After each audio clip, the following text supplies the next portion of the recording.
repairing the Harbor Freight jack. If you have one of these jacks, you've probably run across the same problem that I have.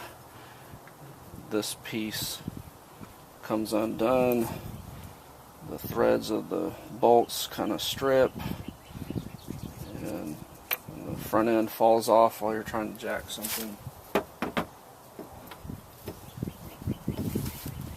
So I've been looking at the threads, and I'm going to say those are the right threads. So this is a 10 by 1.5. This is the tap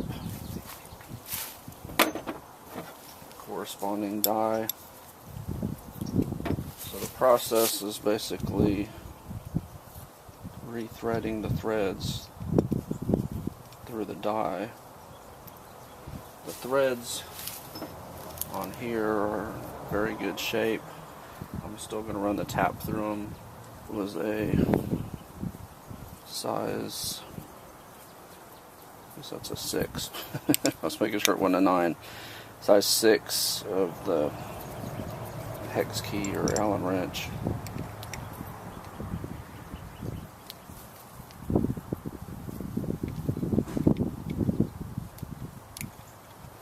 But the process is just kind of slowly work it into there and it'll start repairing the threads. You don't want to force it.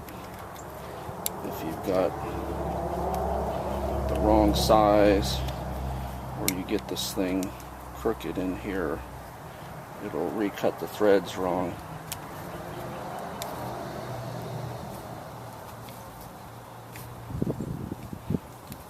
So I'm getting a lot of resistance now. It's mainly just those outer threads that were tore up. If you're ever not sure, you can get a bigger size that has the same number of threads. So this is an 11 by 1.5, and it threads in there perfectly. So and to do your tap, put that little adapter in, and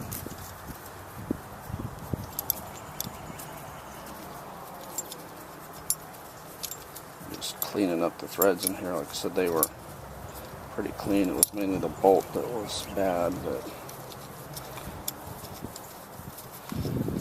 if you've got real damaged threads, you can always hit it with a little penetrating oil on the tap or the die, depending on what you're fixing.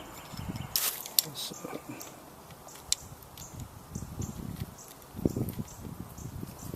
sometimes trying to get it started is tough. So when the threads are damaged right at the tip, it doesn't want to thread in.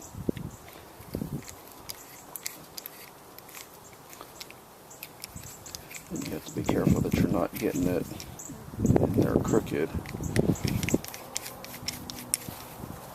So the threads are repaired at the tip. I don't want to mess with that just in case, because there's not a whole lot of difference between 10mm and 11mm, except if I run the 10 all the way up, it's going to make this a 10, and if that is an 11, it's not going to hold tight.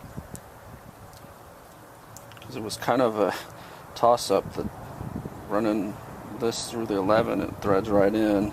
Running it through the 10, it seemed like it was cutting a little bit. I couldn't get the 11 to go in there, and I didn't want to force it.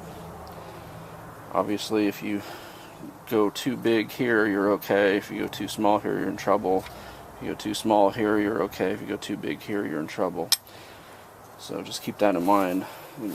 When in doubt, go with the smaller size on there and the bigger size on there, and then work from there. Now, because this sits inside of here and has to turn, any kind of friction here is a bad thing. So I'm going to grease this up. You could probably use just about anything from WD-40 on up. I'm going to use a little commercial grease here, hoping that it will last and lubricate better. You can see where that has tore that up quite a bit.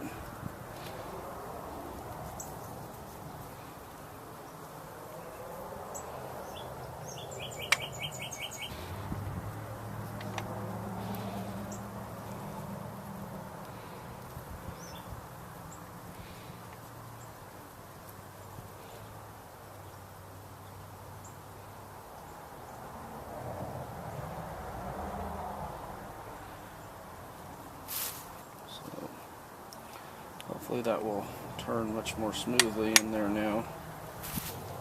I'm going to put it a little bit on the edges here, because in here is where it turns against. I think that's part of the problem. Any metal on metal moving part should have grease, in my opinion.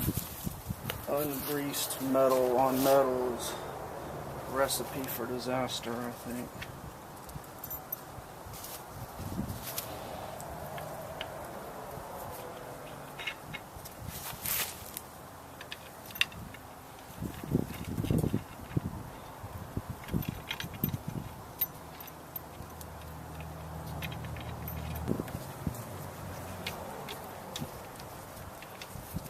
Yeah, see, and that should turn even when these are tight.